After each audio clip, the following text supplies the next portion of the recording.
Well, made typically from corn, ethanol is also a homegrown fuel that reduces the amount of carbon dioxide produced by our vehicles. But its use has been under increased scrutiny as of late. And here to tell us why is our Lisa Hines. That's right, Rob.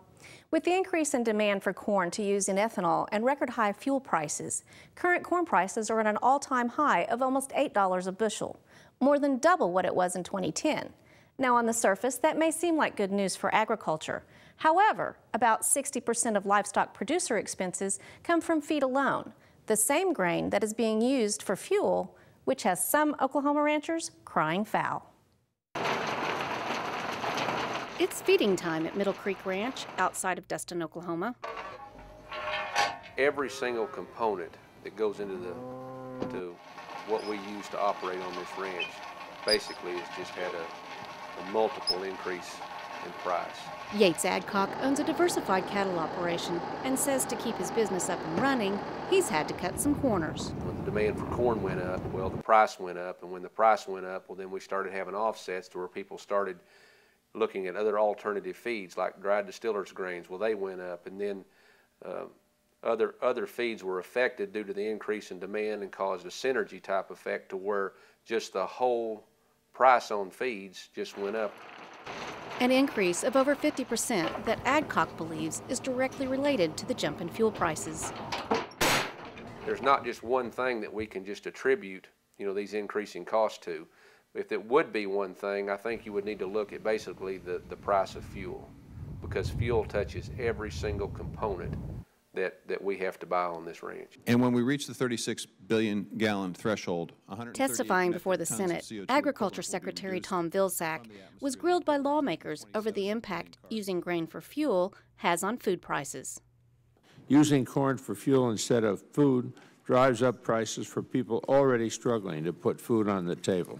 I would say that there are many reasons why there are food shortages globally, but none of them have to do with American farmers and ranchers, in the sense that we continue to be extraordinarily productive. Storms, drought, floods in other parts of the world, export controls that were imposed by other countries, the currency issues, there are a multitude of reasons why we have some of the shortages that we see today in other parts of the globe. Shortages that are being felt in the poorest of countries. After weeks of receiving proper nutrition here at the nutrition ward, Anna Natakunda is a health reporter from Uganda and says she's seen a sharp rise in food prices. The food has been generally very available and affordable in the past years, but starting with late last year to the beginning of this year, food prices have been going up steadily, with reports showing that some families in urban areas are going without meals because of food prices, and it has actually sparked a series of protests in the last 2 weeks in Uganda. In developing countries, diets are centered on raw commodities, so every rise in price they feel.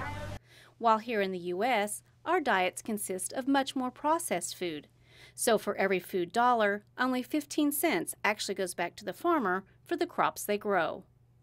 And while rancher Adcock supports the development of alternative fuels, he thinks a rush to produce more corn-based ethanol could hurt more people than it helps. I do know several operators that are thinking about liquidating. I think these are extremely tough times, and I think the vast majority of the American population does not realize the dire condition that agriculture is in currently. To raise a commodity like we raise in times like this with escalating cost, you have to be a low-cost producer, and that's really hard to be in today's times. Yet by switching to the cleaner burning fuel, Ag Secretary Vilsack told Congress it's the equivalent of taking 27 million cars off the road. But such environmental gains will come at a cost. Ethanol production is dependent on subsidies totaling 45 cents a gallon. I don't think there's any question that you all will, over time, and should over time, reduce those incentives over time. But I think if you create a cliff, you're going to create a significant job loss in rural America. Yet in the meantime, both consumers and producers will find higher prices as more grain becomes fuel than food. Just part of a growing list of opponents who question corn-based ethanol's future as an alternative fuel, including Oklahoma's own Senator Tom Coburn. Dr. Coburn has introduced a bill that he says will save taxpayers $6 billion by repealing what he believes is a costly and ineffective blender's tax credit, which provides 45 cents per gallon to blenders of ethanol. So it sounds like the senator isn't going to win any popularity contests, at least in the Corn Belt.